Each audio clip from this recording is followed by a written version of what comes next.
देख रहे हैं और सुन रहे हैं एमएसजेपी न्यूज। एमएसजेपी न्यूज देखने के लिए और सुनने के लिए बहुत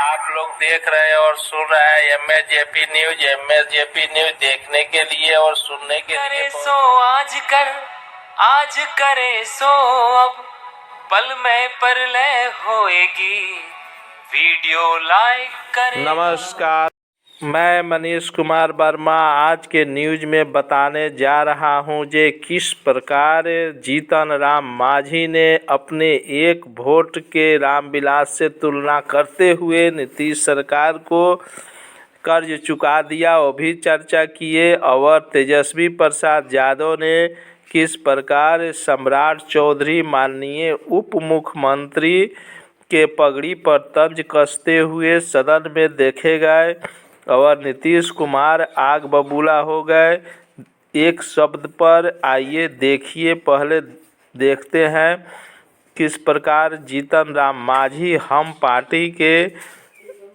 अध्यक्ष पूर्व मुख्यमंत्री जीतन राम मांझी क्या बोल रहे हैं अपने एक वोट के लिए। उसके बाद देखते हैं जो तेजस्वी प्रसाद यादव क्या बोल रहे हैं। आइए पहले देखते हैं जीतन राम मांझी। वही नतीजा होता, 125 वोट आया और 4 वोट हमारा था। 125 में 4 अगर हट जाते तो कितना होता, 121। मतलब एक वोट से सरकार खत्म हो जाती। जीतन मांझी ने भी नीतीश कुमार को बदला चुका दिया। और मांझी जी की 4 विधायक हैं, उनके 4 विधायकों वाला दल है उनका। और आज अगर मुख्यमंत्री नीतीश कुमार जी पद पर मुख्यमंत्री के हैं तो आज मांझी जी के बदौलत ही मुख्यमंत्री पद पर है। पहले हमारा सबसे बड़ा दल था, पहले हम लोगों ने बनाया। आप देखिएगा, भाजपा ने पहले बनाया था, उनको भाजपा को छोड़ दिया, फिर हम लोगों ने बनाया, हमको छोड़ दिया, फिर भाजपा को छोड़ दिया, फिर हमको छोड़ दिया। तो बार बार ये तो तीसरी नंबर की पार्टी है, भाजपा ने बनाया। 125 ना था, ठीक ही कहा मांझी जी ने। अगर 121 आ जाता तो कहाँ से मुख्यमंत्री बन पाते। तो मांझी जी ने एक और बात कही, जिस बात को हमने विधानसभा में कहा था, केकई वाली बात। तो आखिर बताना चाहिए कि कौन है ये 2-3 जो केकई, 3-4 जो केकई है वहाँ बैठे हुए, ये कौन है। और हम तो कहते हैं केकई के साथ मंथरा भी है, ये बताना चाहिए। जब समय आएगा तो हम लोग बताएंगे, लेकिन पहले इनको स्पष्ट ढूंढना चाहिए कि कौन लोग। आप नीतीश कुमार के पलटने की बात करते हैं, लेकिन जेडीयू ने कहा है, आप नीतीश के पलटने की बात करते हैं। जेडीयू कह रही है कि बिहार की जनता के हित में अगर 10 बार भी पलटना हो तो नीतीश कुमार पलटे। इसमें हित हो रहा है कि अहित हो रहा है। माननीय सदस्य जो कह रहे हैं कि फिर से जांच कराने का, तो हम इसको फिर से दिखवा लेते हैं। और इसकी रह गई कि जिन जमीन का कृषकों को लाभ नहीं मिलता है तो उसकी भी समीक्षा हम लोग कर लेंगे और हमारी प्राथमिकता रहेगी कि उन लोगों को मिले। श्री अरुण शंकर आभार हो गया। अरुण बोलिए, पूरक पूछिए, उत्तर संलग्न है। अरुण शंकर जी नहीं, आप बाद में करिए, सुनने का। माननीय मंत्री, बाद में कर लीजिएगा, सुनने का। माननीय मंत्री जी द्वारा जो उत्तर प्राप्त हुआ है महोदय, उसमें बताया गया है कि राज्य में संधारित कुल जमाबंदियों की संख्या 4 करोड़ 8 लाख है और जिसमें से केवल 84,36,431 जमाबंदी को ही आधार से अभी तक लिंक किया जा चुका है महोदय। ये इतनी धीमी प्रक्रिया है। तो महोदय दूसरे खंड में इन्होंने जो उत्तर में बताया है कि वर्ष 2024 के अंत तक संधारित सभी जमाबंदियों को आधार नंबर से जोड़ने का कार्य पूरा हो जाएगा। महोदय इसमें मेरा जानने का विषय यही है माननीय मंत्री जी से कि इतने दिनों में आपने 24/4/23 द्वारा सभी समाहर्ता को राज्य में संसूचित किया था, निर्देशित किया था कि आधार सीडिंग की प्रक्रिया की जाए, और 20/4/23 से लेकर आज 24 में हम लोग खड़े हैं महोदय, फरवरी में। अभी तक अगर केवल 84 लाख जमाबंदियों को आधार से लिंक किया गया है, तो माननीय मंत्री जी ये बताएंगे कि किस पद्धति के तहत आप आगामी 2024 के अंत तक इन सारे जमाबंदियों को कर देंगे, जबकि सुलभ जमाबंदी को पहले किया गया है। माननीय मंत्री राजस्व विभाग। माननीय सदस्य की चिंता सही है, लेकिन जो गति है काल और परिस्थिति के अनुसार ठहर गई थी, वो गति फिर से बढ़ेगी। और नए टेक्नोलॉजी के साथ हम जब समीक्षा करेंगे, तो जब सरकार का लक्ष्य है कि 2024 के अंत तक इसको पूर्ण करेंगे, तो पूर्ण करने की पूरी व्यवस्था बनेगी। अध्यक्ष महोदय, ये राज्य का बहुत ही महत्वाकांक्षी योजना है महोदय, और जितने मामले लंबित हैं न्यायालय में, उसमें से 80-90% मामले जमीन का है महोदय। और जब आधार से लिंक हो जाएगा तो फर्जी के वाला जो हो रहा है वो रुकेगा महोदय। इसलिए इसमें तीव्रता लाने के लिए क्या क्या उपाय माननीय मंत्री जी करना चाहते हैं, क्या क्या निर्देश देना चाहते हैं अपने अधिकारियों को, ये सदन जानना चाहेगा कि कैसे पूरा कर लेंगे। माननीय मंत्री तो माननीय मंत्री जी ने कहा कि नई टेक्नोलॉजी, तो नई टेक्नोलॉजी में आप किस चीज का सहारा लेंगे महोदय, किस गति से करेंगे इसको, कितने अधिकारी लगेंगे इसमें, आखिर समीक्षा तो पूरी होनी चाहिए। हो सकता है सरकार ने जब कहा कि 24 के अंत तक इसको पूरा कर देंगे, विश्वास करना चाहिए। सरकार ने तो महोदय 23 में ही कहा था कि हम इसको संधारित कर ले। काल और परिस्थिति की भी चर्चा की माननीय मंत्री जी ने। कौन सी ऐसी काल परिस्थिति आई महोदय, कोरोना भी इस बीच में नहीं आया है। माननीय मंत्री जी फिर से बोलिए। माननीय सदस्य के पास कोई सुझाव है तो वो दे देंगे, लेकिन हमने बताया है कि इसकी समीक्षा करेंगे, और समीक्षा कर करके ये सही है कि 4 करोड़ 8 लाख जो जमाबंदी है, आधार से जुड़ने के बाद भू माफियाओं से मुक्ति ही नहीं मिलेगा, अपराध की गति भी थमेगी। तो इसको हम लोग प्राथमिकता में, सरकार पूरी तरह से सजग है इसको प्राथमिकता में कराने के लिए। महोदय अंचलों में, महोदय शकील साहब, अभी इनका तीसरा प्रश्न, बैठिए अभी बैठिए, शकील साहब बैठिए, आप बोलिए। महोदय मेरा ये कहना है कि अंचलों में अभी तक सभी अंचल में अंचलाधिकारी नहीं है महोदय, आरओ द्वारा काम लिया जा रहा है, और सभी आरओ को अभी तक आय प्रमाण पत्र बनाने तक की अनुमति नहीं है। कई प्रखंडों में दूसरे प्रखंड से आय प्रमाण पत्र बनकर आता है। तो इस परिस्थिति में पहले तो आरओ को क्या क्या पावर आप देंगे ये निर्धारित कर दीजिए, ताकि ये सब काम सुचारू ढंग से हो सके पूरा महोदय। ठीक है, पूछिए। कह रहे थे कि पूछ रहे हैं, शिक्षा मंत्री कह रहे हैं कि पूछ रहे हैं। नहीं, उसमें कल 2 बार सदन में माननीय मुख्यमंत्री जी की बात कहने के बावजूद उस व्यक्ति ने शिक्षा के ये विषय का बात नहीं मानी। दूसरा उसने गालियां दी हैं। दोनों गाली उठाइएगा, बोलिए। हाँ महोदय जवाब आया है, और वह जवाब ठीक ही है कि 203 ऑनलाइन आवेदन प्राप्त हुआ था पैक्सों की ओर से। पैक्सों की ओर से 203 आवेदन प्राप्त हुआ था, जिसमें 105 आपने स्वीकृत किया है। देखिए माननीय मंत्री जी ने बड़ा साफ साफ कहा है, स्पष्ट रूप से जवाब दिया है कि जो घोषणा हुई है उसका पालन होगा। फिर ये सवाल उठाने का मतलब नहीं, ये कोई अर्थ नहीं। जब माननीय मंत्री जी ने स्पष्ट रूप से घोषणा कर दिया कि पालन होगा, तब ये सवाल खड़ा करने का कोई औचित्य नहीं, ये गलत। आप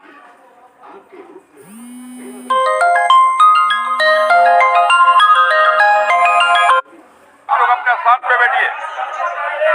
महोदय, मैं जानना ये चाहता हूँ कि 8,474 जो पंचायत हैं, उन पंचायतों में पैक्स हैं, पैक्सों का चुनाव हुआ है, और उतने पैक्सों में से केवल 203 आवेदन प्राप्त हुए जो उनके तरफ से प्रस्ताव आना था। तो महोदय, प्रस्ताव नहीं आ रहे हैं इतनी बड़ी संख्या में, उसका कारण जानने का भी प्रयास क्या सरकार ने किया है? माननीय मंत्री सहकारिता विभाग, बैठ जाइए। महोदय, खंड का आंशिक रूप से प्रात्मक महोदय, देश के यशस्वी प्रधानमंत्री आदरणीय नरेंद्र भाई मोदी जी के द्वारा साकार से समृद्धि के दृष्टिकोण को साकार करने एवं ग्रामीण क्षेत्र के नागरिकों को सस्ती दरों पर जैविक दवा उपलब्ध कराने के लिए भारत सरकार के फार्मास्यूटिकल विभाग द्वारा पैक्स को प्रधानमंत्री भारतीय जन औषधि केंद्र खोलने हेतु पत्र बनाया गया है। योजना अंतर्गत महोदय ऑनलाइन आवेदन है तो वैसे पैक्सों का चयन किया जाना जिसका अंकेक्षण वर्गीकरण उच्च कोटि का हो, संबंधित पैक्स आर्थिक समृद्ध हो। ग्रामीण क्षेत्र में अवस्थित पैक्सों को प्राथमिकता तथा उपचार हेतु ग्रामीण क्षेत्र चयनित पैक्सों के बीच 1 किलोमीटर से अधिक की महोदय दूरी होनी चाहिए जाकर के। महोदय सचिव सहकारिता मंत्रालय भारत सरकार के अर्ध सरकारी पत्र संख्या R1101/66/2023 CTP दिनांक 5/7/23 के आलोक में निर्धारित दिनांक 31/7/23 तक प्रत्येक जिलों से इच्छुक योग्य पात्र 5 पैक्सों को ऑनलाइन आवेदन हेतु निबंधक सहयोग समितियां के पत्रांक 4/331 दिनांक 12/23 एवं पत्रांक 4/570 दिनांक 21/23 द्वारा सभी जिला साक्षरता पदाधिकारी को निश्चित किया गया था। खंड 2 सहकारिता मंत्रालय भारत सरकार के अनुसार राज्य के जिलों से आधिकारिक लिंक के माध्यम से ऑनलाइन आवेदन करने हेतु निर्धारित तिथि तक 203 आवेदन ऑनलाइन आवेदन हुआ है। इसमें से सहकारिता मंत्रालय भारत सरकार pharmaceutical and medical devices bureau of India द्वारा 105 पैक्सों को आरंभिक स्वीकृति दी गई है। खंड 3 यह सहकारिता मंत्रालय भारत सरकार की योजना है। शेष बचे पैक्सों के संबंध में सहकारिता मंत्रालय भारत सरकार द्वारा प्राप्त निर्देश के आलोक में सहकारिता विभाग से आवश्यक कार्रवाई की जाएगी। प्रश्नकाल जनहित के मुद्दे पर होते हैं, आपके भी प्रश्न हैं, इसलिए प्रश्नोत्तर काल बाधित मत करिए, अपने स्थान पे बैठिए, शून्यकाल में अपनी बात कहिएगा। और जो विषय आप उठा रहे हैं, माननीय मंत्री ने स्वयं कहा है, आप पहले जाइए तब बुलवाएंगे उनको। अपने स्थान पे बैठिएगा तब माननीय मंत्री बोलेंगे। पहले अपने स्थान पे जाइए, उसके बाद बात होगी। पहले अपने स्थान पे जाइए, बैठ जाइए। बैठिए ना, बैठिए पहले। अरे बैठिए ना, बैठ जाइए, मान जाइए। पहले बैठ जाइए, पहले बैठिएगा तब बोलेंगे। बैठिए चंद्रशेखर जी, शकील साहब बैठिए।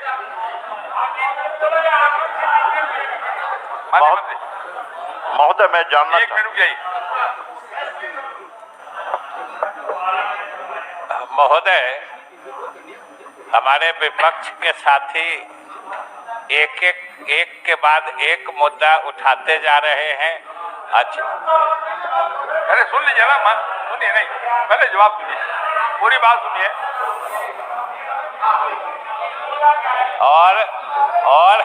और सभी की दिशा एक ही होती है। अध्यक्ष महोदय, हमने जो सुना और समझा, क्योंकि ये लोग जब बोलते हैं तो कितने व्यक्ति एक साथ, कितने माननीय सदस्य बोलते हैं तो पूरी बात स्पष्टता से सुनी नहीं जाती, लेकिन हमने जो सुना शायद किसी वीडियो या टेप की बात ये लोग बोल रहे थे। कुछ गाली की बात कर रहे थे। महोदय, कल ये मुद्दा उस सदन में, उच्च सदन में भी उठा था और हमने उसमें भी कहा था कि हम लोगों की सरकार के द्वारा जो इजाजत है, किसी अधिकारी को, सामान्य नागरिक को भी गालियां देने का अधिकार नहीं है, तो शिक्षक या माननीय विधायक को कोई अधिकारी कैसे गाली दे सकता है? अगर किसी ने दिया है महोदय, जो ये लोग यहाँ तो कह रहे हैं, वहां तो एक पेन ड्राइव में भी बात दिखाई गई थी। नहीं, कोई अनुमति नहीं वीडियो दिखाने की, महोदय, कोई अनुमति नहीं महोदय। लेकिन परंपरा की शुरुआत मत करिए। लेकिन इससे पहले कि हम वो बात पूरा करें, हम साथी डॉक्टर चंद्रशेखर जी से अनुरोध करना चाहते हैं कि आप पुराने सदस्य हैं, शिक्षा मंत्री रहे हैं, मोबाइल में कोई वीडियो बिना अध्यक्ष की इजाजत के सदन में नहीं, ऐसे उसमें भी प्रेस गैलरी के तरफ देख के दिखाया जाता है। पहली बात। दूसरी बात कि कोई अधिकारी ने, अगर जो ये लोग कह रहे हैं मेरे पास भी है, उस सदन में हमने सरकार की तरफ से भी कह के आसन को ही अधिकृत किया है कि आप वहां टेप देख लें। वहां तो चूंकि सब कंप्यूटराइज्ड है, तो वहां पे सदस्य उस टेप को चलाने की बात कर रहे थे। हालांकि हमने महोदय इस पर घोर आपत्ति दर्ज की, क्योंकि अगर सदस्य अपने कथन के पक्ष में वीडियो क्लिपिंग या कोई डिस्प्ले दिखाना चाहेंगे, तब तो एक एक प्रश्न में एक एक वीडियो चलने लगेगा, सब बना सकता है अपने समस्या का वीडियो। इसलिए हमने उसको वहां पर आपत्ति की और आसन ने भी उस हामी भरी कि नहीं, ये उचित परंपरा नहीं होगी, ये नई परंपरा, अच्छी बात जो हमारी संसदीय प्रणाली है उसके लिए नहीं होगी। मैं फिर से सदन को आश्वस्त करता हूं कि उच्च सदन के सभापति के को वो टेप उपलब्ध है और उस सदन से सरकार की तरफ से भी हमने उनको अधिकृत किया है कि आप स्वयं टेप देख लें, उसमें क्या आपत्तिजनक है, आपकी जो अनुशंसा होगी सरकार मानेगी। चलिए, धन्यवाद। अमरिंदर जी। महोदय, मैं जानना चाहता था यही कि ये केंद्र की अति महत्वपूर्ण योजना है। अब हो गया, देखिए अनावश्यक नहीं करिए। और यह योजना, इस योजना का लाभ इस राज्य के जरूरतमंदों को मिले, गरीबों को मिले, सस्ती दवाइयां उपलब्ध हो, तो प्रत्येक पैक्स केंद्रों पर और जन औषधि केंद्र खुल जाए, और नहीं खुल पा रहा है। 8,474 में से सिर्फ 105 पर ही आप स्वीकृति दे पाए हैं। तो मैं यही जानना चाहता था सरकार से, जो सरकार ने उसका उत्तर सीधे नहीं दिया है, कि क्या कारण है कि पैक्सों की तरफ से प्रस्ताव नहीं है। ये जानने की कोशिश सरकार ने की है। ये मामला उस सदन में उठ चुका है, आपने सुना है, और वहाँ पीठासीन अधिकारी इसकी समीक्षा कर रहे हैं। बेहतर होगा कि वहाँ का फलाफल आने दीजिए, उसके बाद विचार करेंगे। महोदय, हमने स्पष्ट महोदय कर दिया है। माननीय संसद महोदय बताना चाहता हूँ कि सहकारिता मंत्रालय भारत सरकार के अनुसार राज्य के जिलों से आधिकारिक लिंक के माध्यम से ऑनलाइन आवेदन करने हेतु निर्धारित 203 ऑनलाइन आवेदन हुआ है महोदय। इसमें से सहकारिता मंत्रालय भारत सरकार pharmaceutical and medical devices bureau of India द्वारा 105 पैक्सों को आरंभिक स्वीकृति दी गई है। यह सहकारिता मंत्रालय भारत सरकार की योजना है महोदय। शेष बचे पैक्सों के संबंध में सहकारिता मंत्रालय भारत सरकार द्वारा प्राप्त इसके आलोक में सहकारिता विभाग से आवश्यक कार्रवाई महोदय की जाएगी। हमारा मतलब प्रयास होगा जा करके शेष जो बच गए हैं उसके लिए प्रयास करते हैं कि जल्द से जल्द वहाँ भी व्यवस्था हो। अब तारांकित प्रश्न लिए जाएंगे। अरे भाई, जब पूरी बात हो गई, उस सदन में मामला आ गया है, पीठासीन पदाधिकारी समीक्षा कर रहे हैं, समीक्षा करके रिपोर्ट आ गई तो विचार करेंगे। बैठिए, अपने सामने जाइए। श्री संजय कुमार गुप्ता, तारांकित प्रश्न संजय कुमार गुप्ता। श्री विजय कुमार खेमका, उत्तर संलग्न में पूरक पूछिए। अध्यक्ष महोदय, मंत्री जी का उत्तर आया है महोदय। और अभियान बसेरा 1 और अभियान बसेरा 2, अध्यक्ष महोदय, ये सरकार की बहुत ही महत्वाकांक्षी योजना है। अध्यक्ष महोदय, Market ups and downs bothering you? Start trading in futures and options. मुख्यमंत्री जी, आज बिहार विधानसभा के इस सदन में बदले हुए चेहरे और बदले हुए भाषा जो सदन में बयान कर रहे थे, उनका यही हाल रहा कि अपनी बात रख देना, किसी का सुनना नहीं और सदन छोड़ के चल देना। और इन्होंने कहा कि एक पंचवर्षीय में 3 पद मिला 3 बार। तो मैं बता दूं कि जो भी मिला, पार्टी के हमारे नेतृत्व, गठबंधन के नेतृत्व ने जो भी जिम्मेदारी दिया, हमने ईमानदारी से निर्वहन करने का प्रयास किया, लोगों के विश्वास पर खरा उतरने का प्रयास किया। मैं बता दूं उपाध्यक्ष महोदय कि राजनीति रूपी रंगमंच पर विधायिका को किस तरह से अपमानित कर करके बंधुआ मजदूर बनाने का माहौल खड़ा कर करके आज बिहार के अंदर जो संदेश दिए कि हर दल के लोग अपने अपने विधायकों को लोकतंत्र के पवित्र मंदिर में अपने विचार रखने के लिए कहीं न कहीं आग्रह किया, आज उसका असर भी दिखाई पड़ा कि आप एक परिवार के हर पद पर आपकी हिस्सेदारी, आपकी दावेदारी, राष्ट्रीय अध्यक्ष भी आप रहे, मुख्यमंत्री भी आप रहे, उप मुख्यमंत्री भी आप रहे, स्वास्थ्य विभाग से लेके बड़े विभाग पर आपकी दावेदारी। और हद तो तब हो गई कि 5 विभाग अपने जिम्मे रख ली। कोई विधायक इस लायक नहीं था जिसको विभाग दिया जाता अपने दल का। यहाँ तक कि गठबंधन की हिस्सेदारी भी मार ली गई। महोदय, ये बंधुआ मजदूर की मानसिकता वही अपनाता है जो परिवारवादी वंशवादी लोग होते हैं, जो भ्रष्टाचार से अकूत संपत्ति कमाते हैं। जो व्यक्ति अपने को समाजवादी परिवार के कहते हैं, अरे समाजवाद का ये चरित्र नहीं रहा।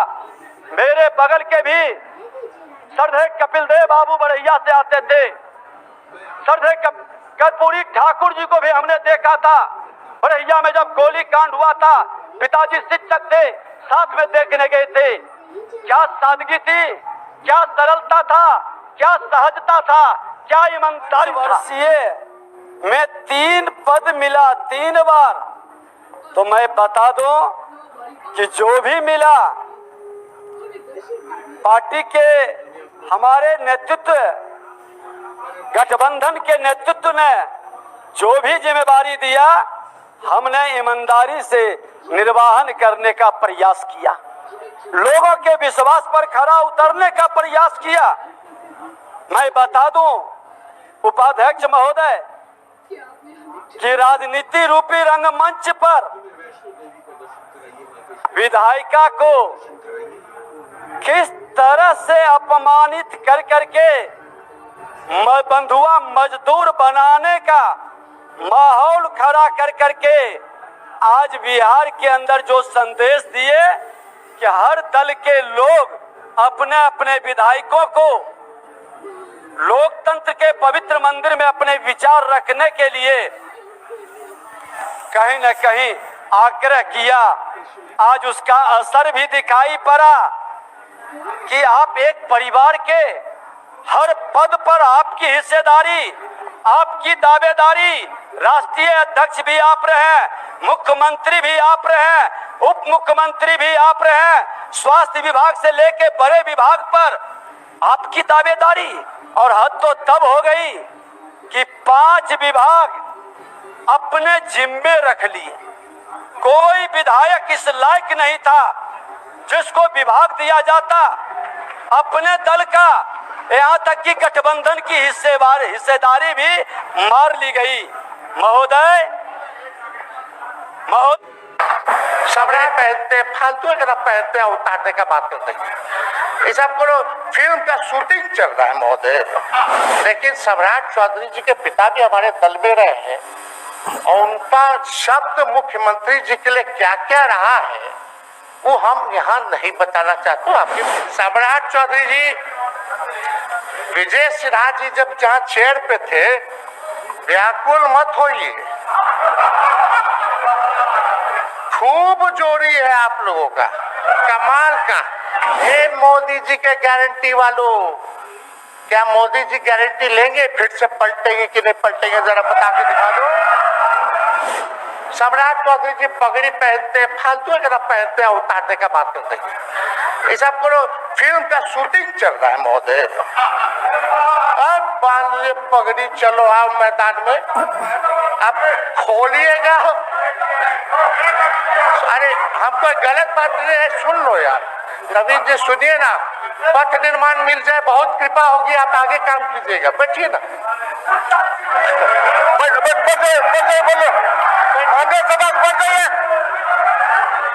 बोलो दीजिए। तो उपाध्यक्ष महोदय बोले दीजिए, बैठिए आप लोग शांति से बैठिए। आप जब बोलिएगा इधर से नहीं कोई बोलेगा, आप शांति से बनाए रखिए। हमें विश्वास है कि हमारे एक और चाचा विजेंद्र जी बैठे हैं यहाँ, हमको जरूर लगता कि इन्होंने जरूर सलाह दी होगी सम्राट चौधरी जी को पगड़ी उतार लो। दिए कि नहीं दिए? आप तो हमको सलाह देते थे, हमको पता है आपके मन में भी पीड़ा है, दर्द है, लेकिन आप एकदम अपने नेता के साथ जो निर्णय है उसी में लेते हैं। लेकिन नेता तो निर्णय लेते हैं, साथ देना चाहिए, लेकिन कभी कोई सलाह और एक स्टैंड भी लेना चाहिए कि कोई गलत निर्णय ना हो। इससे नेता का ही नुकसान होता। और उनका शब्द मुख्यमंत्री जी के लिए क्या क्या रहा है वो हम यहाँ नहीं बताना चाहते। आपके भी दिल में है, आपके भी कान में है, आप लोगों के भी होश में है। और पूरा बिहार बच्चा बच्चा से पूछ लीजिए कि हम कोई ऐसा तो सुन लीजिए ना, अरे सुन तो लो भाई। किसी भी बिहार में बच्चा बच्चा से पूछ लीजिए कि क्या होने जाएगा, नीतीश जी पे भरोसा है कि नहीं है, वो क्या क्या शब्द का प्रयोग करेगी जो हम लेना नहीं चाहते। और मोदी जी का गारंटी तो बहुत मजबूत वाला गारंटी है, ये तो फैक्ट है। तो आप जांच करवाइए और इसके खिलाफ कार्रवाई होगी। ये झूठ बोल रहा है, लोकदल में विधायक दल का नेता क्या बोल रहा हो। सबसे पहले महोदय मैं बताना चाहूंगा कि राज्यपाल का जो भाषण होता है वो तो सरकार के अधिकारी या सरकार का जो लिखा हुआ होता है वो पढ़ा हुआ वो पढ़ते हैं। और राज्यपाल जी ने कल भाषण जो दिया उसमें शायद पहली बार जो है बहुत ही छोटा भाषण रहा होगा। इतना छोटा भाषण था, उससे ज़्यादा तो धन्यवाद प्रस्ताव में इनके मंत्रियों ने बात कही। और ये साफ तौर पे दिखाता है कि राज्यपाल का जो भाषण होता है सरकार का काम करने का दिशा क्या होगा। 12 करोड़ से भी अधिक की बिहार की आबादी है और सबसे ज़्यादा बिहार में नौजवान है। सबसे युवा प्रदेश देश का बिहार है, लगभग 60% के आसपास नौजवानों की संख्या है। लोगों को निराशा हुई है महोदय, कल भाषण भी देखा और मौजूदा एनडीए सरकार का लोगों ने काम भी देखा। हम लोग सब लोग चुनाव में गए, लेकिन बड़ी अच्छी बात कही कि आपने कोरोना काल में सभी लोगों को मास्क पहनने के लिए बोला। आप बड़े गंभीर दिखते हैं और हम सब लोगों को गंभीर होना चाहिए। सुन लीजिए। सुनने के लिए बहुत बहुत धन्यवाद। सत्य संघर्ष और अपना ज्ञान बढ़ाने के लिए देखते रहिए MAJP न्यूज़। जय हिंद।